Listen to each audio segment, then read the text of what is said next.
There's a good chance you've been calling these artists American your entire life. They top US charts and dominate American award shows. But guess what? They're not actually American. They're Canadian. That's right. For decades, Canada has been quietly shaping the global music industry without always getting the credit it deserves. Today, we're fixing that. 8 incredible artists, 8 massive careers, all proudly Canadian. Subscribe here on Secretly Canadian. We give Canada the recognition it deserves. Alanis Morissette. Before she became the voice of a generation, before Jagged Little Pill, and before You Oughta Know, Alanis Morissette was just a teenager from Ottawa making dance pop records.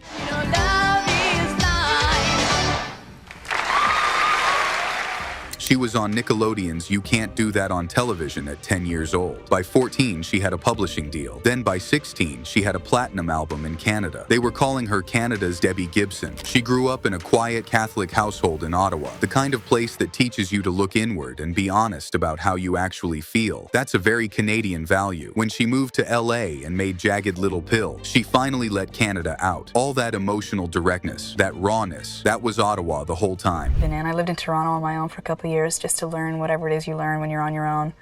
And I grew personally, which I think sort of had quite a bit to do with why the record is the way that it is. Now, when she picked up her Juno Award for Best Rock Album, she didn't hesitate to give credit where it's due. Check it out. Most people's growth is done in private, and artist growth is done in public, and I thank Canada as a country for accepting that in me. Thanks very much.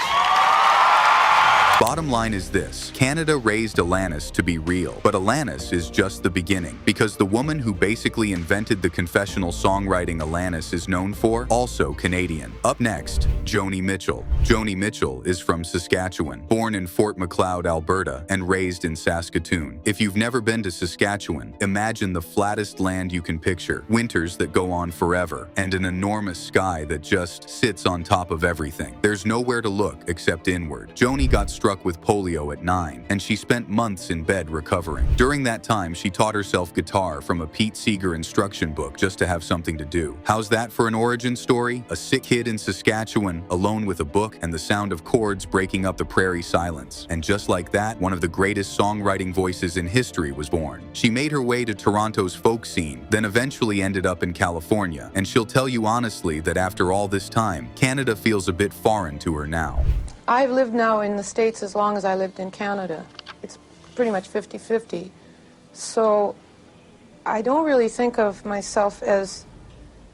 When I come to Canada now, I can't tell how fast I'm going or what the temperature is outside. But then one day she missed a highway exit near Vancouver. She stopped for food and got a fortune cookie that said, "Take a long journey." So she just drove to Saskatchewan. And when she crossed the border into her home province and stepped out of the car, I got out of the car and my hair stood out on just like a flag, just unfurled, and I hadn't felt the wind blow like that in so long. This was a calling. You can leave Saskatchewan, but Saskatchewan does not leave you. Joni Mitchell managed to put Canada on the folk map, but our next Canadian had a different mission. He wanted Toronto to matter in hip-hop, and spoiler, it worked. Die-hard fans already know who we're talking about, but for those who don't, here's Drake. He's widely considered one of the most successful and influential artists in modern music history, with a career defined by unprecedented streaming numbers. And ask him about how he got there, and he'll mince no words.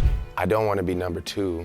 I think that would be a weird thing to sit here and say, or I don't care. I want to make this city proud. That's a main reason for me. See, Drake grew up in Toronto. He came from a mixed background, with a Jewish Canadian mom and an African American dad. 2 very different worlds. He started acting on Degrassi at 15, and when the show wrapped, he spent years trying to get the music industry to take him seriously. But hip-hop ran on New York and LA credibility, and Toronto just wasn't part of that conversation, so decided to make it part of the conversation. The 6, OVO, non-stop Toronto references in his lyrics and visuals. And now, thanks to him, Toronto has a place in hip-hop it simply didn't have before. You gotta go to New York and make it happen. No, you don't, man. That's dead now. Do it the way The Weeknd did it. Do it the way Party Next Door did it. Do it the way I did it, Do it from where you're at. Talk about motivational. This is a guy who was told his city didn't count and spent a decade making the whole world disagree. All I did was find a way to make people proud of our city. Now, since we're on the topic of world-class musicians giving credit where it's due, this is a perfect time to mention Drake's not the only powerhouse putting Toronto on the map. This next chart-topping artist managed to do just that way before anyone even knew his name. But today, you might know him as The Weeknd. Abel Tesfaye isn't from Drake's Toronto. He's from Scarborough. He grew up in a household where Amharic was spoken, surrounded by a neighborhood that was a vibrant mix of cultures, sounds, and communities. That's Canada doing what Canada does best. But his start was rough. His dad left when he was 2. His mom worked nights to keep things going. He dropped out of high school in grade 11, moved into a Parkdale apartment with a couple of friends, and they were broke enough to have to steal food from the supermarket just to eat. But it's this very specific situation that helped him make music that sounds like nothing else. Dark, cinematic, and genre blending in a way that made perfect sense for Scarborough, where R&B, reggae, hip-hop, and everything else lived side by side. In December 2010, he uploaded 3 tracks to YouTube with no name, no photo, and no label. Drake's manager heard it, posted it to Drake's blog, and the whole industry lost its mind trying to figure out who this was. That anonymity was the instinct of someone who knew to let the work speak first. I always told myself if I could be successful coming from where I came from, then I could do anything. He built a career that carried him from Scarborough to more than 80 awards and 2 Guinness World Records. I want to thank the city of Toronto for the endless inspiration. I'm gonna make sure I make you proud, hopefully. All right, that's enough Toronto for one day. After all, Canada is the 2nd largest country in the world, and the talent runs coast to coast. Nobody knows that better than Nelly Furtado. Nelly Furtado is from Victoria, BC. Born to Portuguese immigrant parents who came to Canada with basically nothing, she was raised in that particular in-between world that first-generation Canadian kids know so well. My mother came to this country as an immigrant from Portugal, not knowing a word of English, and now she challenges me with her vast literary appreciation of Canadian authors like Margaret Atwood.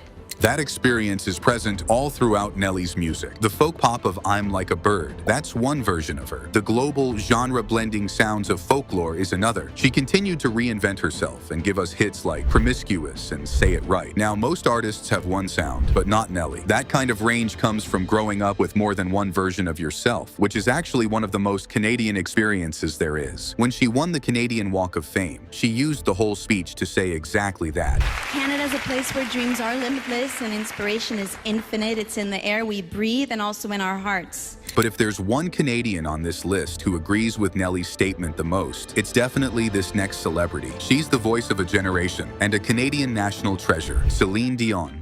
Charlemagne, Quebec. Population, a few thousand. That's where Celine Dion grew up. The youngest of 14 kids. You heard that right, 14. Her mom had to put her to sleep in a dresser drawer as a baby because there was simply no room left. Her dad played accordion. Her mom played violin. The whole family sang. They ran a little piano bar. And by the time Celine was 5, she was already performing there. At 12, she co-wrote a song with her mom and brother and mailed a cassette tape to music manager René Angelil. He listened to it and cried. Then he mortgaged his own house to fund her first album. That's how much he believed in a 12-year-old girl from Charlemagne. For nearly 10 years, Celine was already a phenomenon in the French-speaking world. She'd put out 9 albums, gone gold in France, even won Eurovision in 1988, and most English-speaking audiences had no clue who she was. Now in Quebec, she was a full-blown superstar long before My Heart Will Go On ever happened. That whole chapter of her career tends to get glossed over, but it's a huge part of how she became who she is. The discipline, the work ethic, the ability to fill any room she walks into, that's Quebec. And as for Celine's love for her home country, well, we'll let her do the talking, or better said, the singing.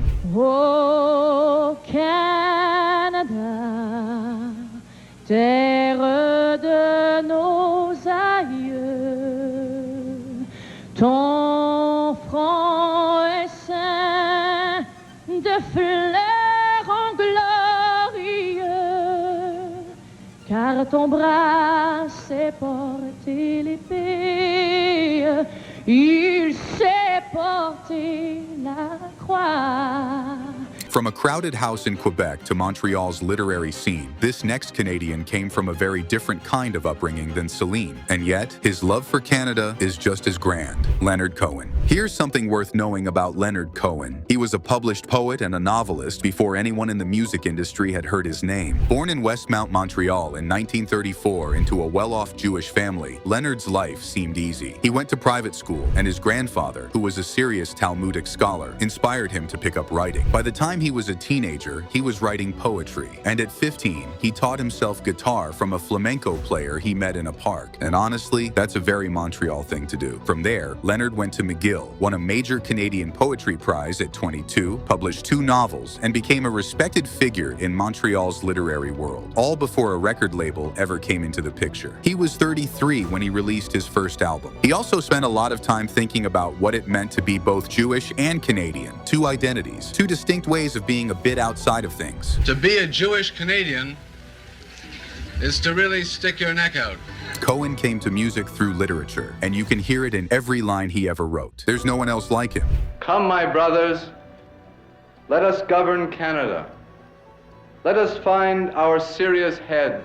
So, we finally reached the last spot on our list, and who better to fill it than a kid from Burnaby, British Columbia, who turned big band music into a global career and never once left home to do it. We're, of course, talking about Michael Bublé. Michael Bublé is from Burnaby, British Columbia. His whole story starts with his grandfather, an Italian immigrant who worked as a plumber and who had a deal with young Michael. Help out around the house, do the odd jobs, and he'd take him to jazz nights and big band shows. That's it. That's where the love of music came from. Bublé spent years after that doing what that upbringing prepared him for. Work, weddings, corporate gigs, bars, any stage he could get. He was 27 before he got a record deal. But here's the thing. When the career finally took off, he didn't leave. In fact, he still lives in Burnaby to this day. His kids go to the same elementary school he went to. He pays his taxes there, talks about hockey like it's a religion, and makes zero apologies for any of it. Because why would he? This is the place that made him.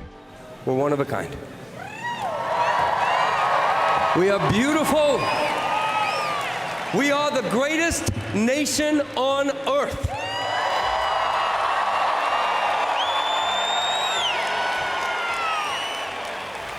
And we are not for sale.